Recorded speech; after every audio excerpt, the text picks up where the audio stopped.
Bonjour mes chers amis, me voilà de retour après une longue absence due à des contraintes, donc c'est pas intéressant.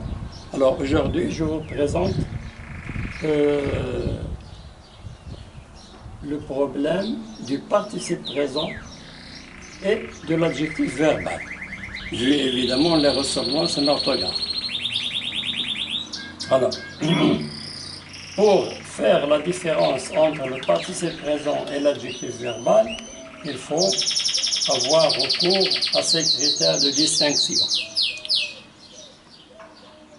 Là, nous avons un ensemble de critères qui nous permettent de distinguer entre le participe présent et l'adjectif verbal.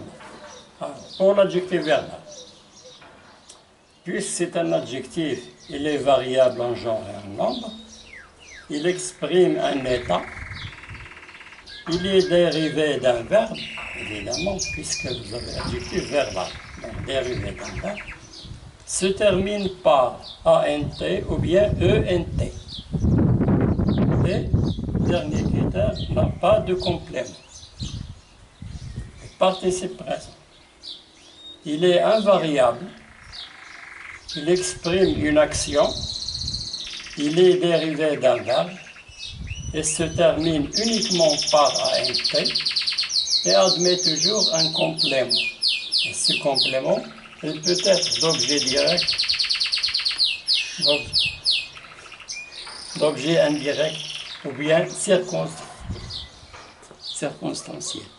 Voilà. Donc c'est à vous de faire les confrontations des deux, si vous voulez, des critères spécifiques pour l'adjectif et le participe présent. Voyons cet exemple. C'est un match désespérant. C'est un match désespérant. Alors là, désespérant, c'est un adjectif verbal. Hein? Si vous changez le nom, vous devez évidemment faire l'accord en genre et en nombre, selon le nom. Un match désespérant, une rencontre désespérante, des rencontres désespérantes ES, des matchs désespérants S à la fin. Voilà, c'est l'accord. Maintenant, désespérant de réussir, elle déprime. Là, c'est un participe présent. Pourquoi? Alors, désespérant, désespérant, comment je fais la différence? Alors là, désespérant, je pose la question. Désespérant de quoi? La réponse, désespérant de réussir. Alors, ce terme-là, désespérant, admet un complément d'objet indirect. Donc, je dis alors que c'est un participe présent. Vous voyez? Voilà, vous avez ici un cas général. C'est-à-dire, généralement, l'adjectif verbal et le participe présent se terminent par ANT. C'est tout. Mais il y a des particularités. Ces particularités, on va les voir tout de suite. Alors, vous avez la première, les verbes. J'écris une abréviation V. Les verbes se terminant par que. Verbe en que. C'est-à-dire les verbes qui se terminent par le son que. Alors, là, vous avez deux volets. Le premier, ces verbes-là qui font le nom en sion. Ça y est, comme communiquer, communication. Appliquer, application, etc. Alors, cette catégorie-là de verbes qui font leur nom en sion font leur adjectif verbal en CANT, quand, comme ça, évidemment avec l'accord, en genre et en nom, hein, selon le nom, et font leur participe présent avec QUANT. Regardez la différence. Quand, communiquant, adjectif verbal, communiquant, participe présent. Mais l'orthographe est différente. Ici, c'est un C, et là, c'est un QU qui fait partie du radical du verbe communiquer. Hein, du verbe communiquer, à l'infinitif. Ça y est. Deuxième volet, c'est-à-dire, c'est les verbes onquer ne font pas de nom ancien, comme le verbe piquer. Exemple, là, je vous ai donné le verbe piquer. Alors, ces verbes-là, ils suivent le cas général que l'on a ici. Piquer, alors, adjectif verbal piquant, participe présent piquant, même orthographe, hein, même orthographe. L'adjectif qui s'accorde avec en genre et en nombre, mais la graphie est toujours la même et suit le cas général, ANT sans aucun changement. Ça y est? Alors je répète, si vous voulez, en vitesse. Le verbe onquer, il y a deux volets. Les verbes qui font leur nom ancien comme communiquer, communication, font leur adjectif en C et leur participe présent en QU. Toujours ANT, pour les deux. Les verbes onquer, deuxième volet, qui ne font pas leur nom ancien comme piquer, suivent le cas général, comme ici. Piquer, alors adjectif verbal plutôt. Voilà. Piquant, piquant. Pas de différence. Ça y est? Alors l'adjectif, évidemment, vous faites l'accord en genre et en nombre.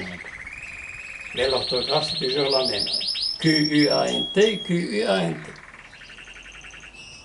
Deuxième particularité, verbe en guet, c'est-à-dire par le son guet.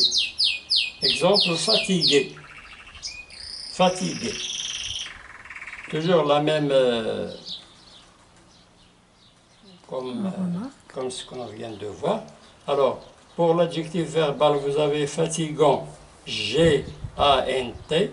Pour le participe présent, G-U-A-N-T. Fatigant, fatigant. Ça y est? Verbe en guet. L'adjectif verbal, fatigant, G-A-N-T. Participe présent, fatigant, G-U-A-N-T. Là, vous voyez bien que le participe présent suit toujours le radical du verbe. Si vous enlevez l'infinitif, il vous reste le radical. Troisième particularité, les verbes en G ou bien RG. C'est-à-dire le verbe qui se termine par G ou bien RG. Là encore, deux volets. Négliger, diverger. Si vous voulez, en général, nous avons deux cas pour cette catégorie. Verbe négliger et verbe diverger.